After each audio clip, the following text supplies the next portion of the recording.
Assalamualaikum warahmatullahi wabarakatuh. Selamat datang lagi sahabat di channel One Opini dimanapun Anda berada saat ini.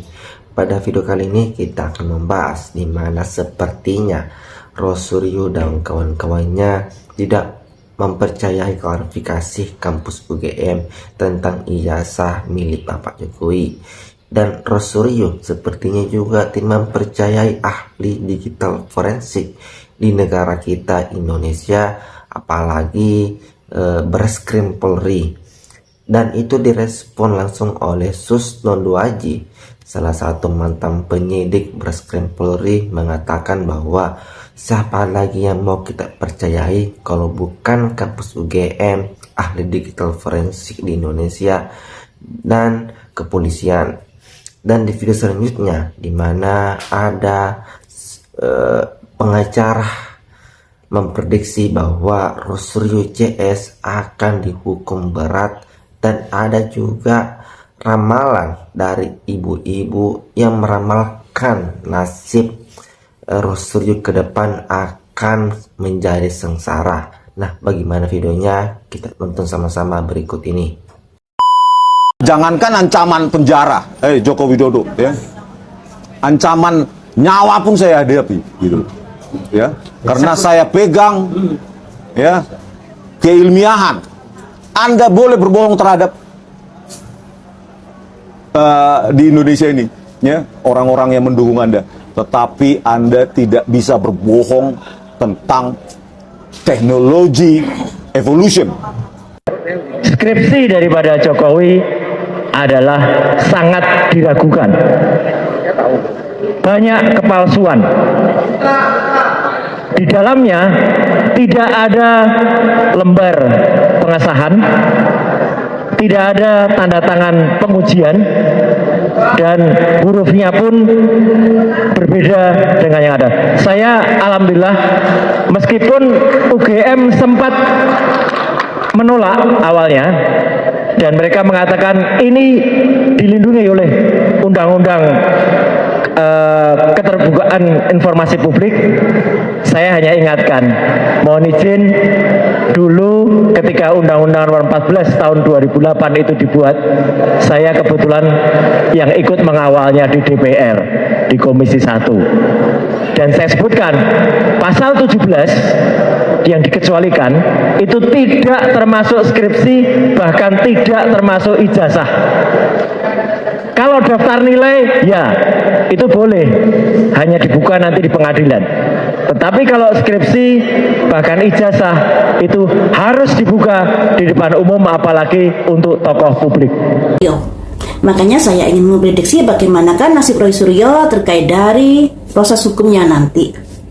Apakah bisa membuktikan bahwa dia tidak bersalah, ataukah sebaliknya?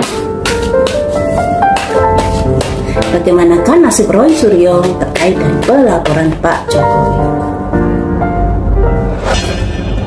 Ada simbol 6 cangkir. 6 cangkir ini adanya masalah di masa lalu yang pada akhirnya berujung di mana Pak Jokowi melaporkan Rosuryo terkait dari permasalahan ijazah palsu, di mana Rosuryo ini sudah bisa dibilang menjadi kompor, ya, terkait dari dugaan ijazah palsu tersebut, walaupun dari beritanya dia merujuk pada sebuah unggahan seseorang yang pada akhirnya dia meneliti dan lain sebagainya, dan dia meyakini bahwa ijazah Pak Jokowi itu adalah ijazah palsu. Ini ada kaitannya dari pemberitaan-pemberitaan di masa lalu. Apakah dia bisa terbebas dari jerat hukum? Ada 6 koin di mana dia saat ini masih berusaha untuk bisa membebaskan diri dari jerat hukum. Ya, masih berusaha untuk menata, untuk mencari-cari kayak bukti bahwa dia tidak bersalah dan lain sebagainya. Berhasilkah itu? 7 tongkat. Tidak semudah itu untuk bisa menunjukkan dirinya bahwa dirinya tidak bersalah. Karena jejak digital di media sosial sangat-sangat tidak menguntungkan dirinya. Makanya di sini ada 7 tongkat, di mana dia harus siap untuk menanggung risiko atas dari ucapannya, dari pemberitaan terkait dia yang begini yang begitu, yang menuding ijazah palsu dan lain sebagainya. 2 kartu lagi untuk Roy Suryo. Transformasi menara putus. Menara putus ini adanya suatu proses hukum yang bisa membuat dirinya menjadi keteteran di sini, mengalami kehidupan yang nggak baik ke depannya terkait dari kasus ijazah palsu ini. Jadi perjuangan Roy Suryo untuk bisa membuktikan bahwa dirinya tidak bersalah sepertinya akan menghadapi kegagalan di sini karena adanya sebuah perubahan-perubahan yang begitu mendadak yang akan dia alami di dalam kehidupannya ini. Imbas dari pemberitaannya yang bersumber dari kata-katanya yang sudah dia unggah atau yang sudah diunggah di media sosial lainnya, ini menjadikan bukti-bukti yang sulit untuk yang sulit untuk dilepaskan dari Roy Suryo ini, karena jejak digital itu sangat kejam. Walaupun dia sudah berusaha untuk menunjukkan, untuk mencari-cari bahwa dia tidak bersalah, bahwa dia melakukan itu karena terdorong dari unggahan seseorang di media sosial dan lain sebagainya, tapi dia tetap akan ada jeratan hukum nantinya. Jadi untuk Roy Suryo harus lebih gigih lagi menunjukkan atau mencari bukti-bukti yang bisa meringankan dirinya, andai kata bisa. Tapi sayangnya di sini di akhir kartunya ini ada. Widih, abang-abangku nih, abang-abang lawyer ganteng, lagi santai nih bang. Makan bentar ya, Pak. Ganggu dikit waktunya boleh bang? Oh boleh dong. Saya mau minta tanggapan dari abang-abangku nih, abang-abang lawyer nih, kaitan tentang Roy Suryo CS. Nasibnya ke depan setelah dilaporkan oleh Pak Jokowi, kira-kira gimana nih bang? Wah ngeri. Menurut kacamata hukum, Bicara lagi nanti. di penjara apa enggak nih? Ditangkap enggak nih? Kira-kira menurut abang? Pasti. Saya pastikan Roy Suryo CS ditahan. Ya. Saya pastikan itu. Secara tegas malam ini saya katakan Roy Suryo CS ditahan. Karena apa? Karena ini tidak bisa dimaafkan menurut saya. Pak Joko Widodo itu mantan presiden, jabat selama 2 periode.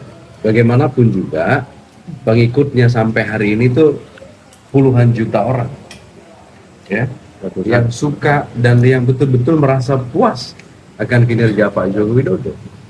Tapi terlepas dari itu semua, kendati hari ini Pak Jokowi kembali sebagai masyarakat, saya melihat betul dari raut wajah beliau merasa dihinakan, beliau merasa direndahkan serendah-rendahnya, dan itu diungkapkan oleh Pak Jokowi.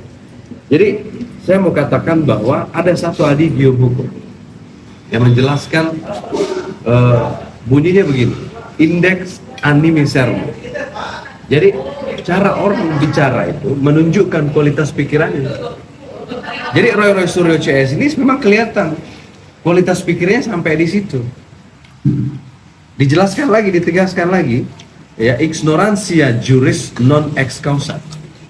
Jadi ketidaktahuan akan hukum itu tidak bisa dimaafkan. Orang yang tidak tahu aja tidak bisa dimaafkan, apalagi mereka ini yang mengaku ahli matematika, pakar telematika lah, ahli forensik lah. Jadi mereka ini sebenarnya orang yang mengerti tentang hukum, karena tidak bisa dimaafkan. Oleh karena itu saya mau katakan bahwa hukum itu lex dura ita scripta. Kendati dia keras, tapi hukum harus ditegakkan.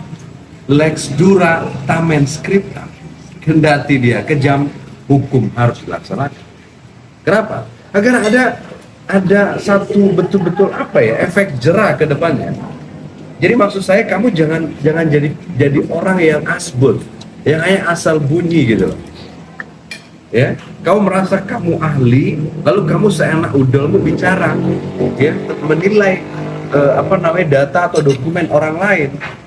Jadi kalau ditanya apakah Roy Suryo CS ditahan, pasti ditahan. Saya pastikan itu. Ya, kenapa? Karena saya melihat Pak Jokowi betul-betul merasa dihinakan. Jadi come on, ya, saya mau katakan, ayolah duduk sama kita. Saya siap berdebat dengan Roy Suryo CS ini. Ya. Jadi nggak usah terlalu banyak sekali cuap-cuap kalau tidak ada isi.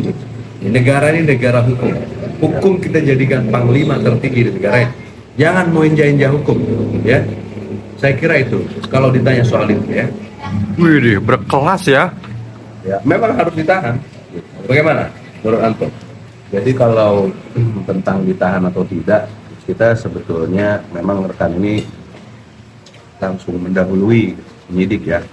Hanya apa yang dikatakan sama Pak Roy juga, sama-sama Roy ini, saya sependapat dan memang pasti ditahan. Karena untuk menetapkan seseorang menjadi tersangka cukup dengan 2 alat bukti yang Permulaan yang patut, ya. permulaan yang cukup atau 2 bukti alat permulaan yang cukup. Nah, kalau Mas Roy Suryo dari pasal yang dilaporkan indikasinya sudah ada, barang buktinya sudah banyak.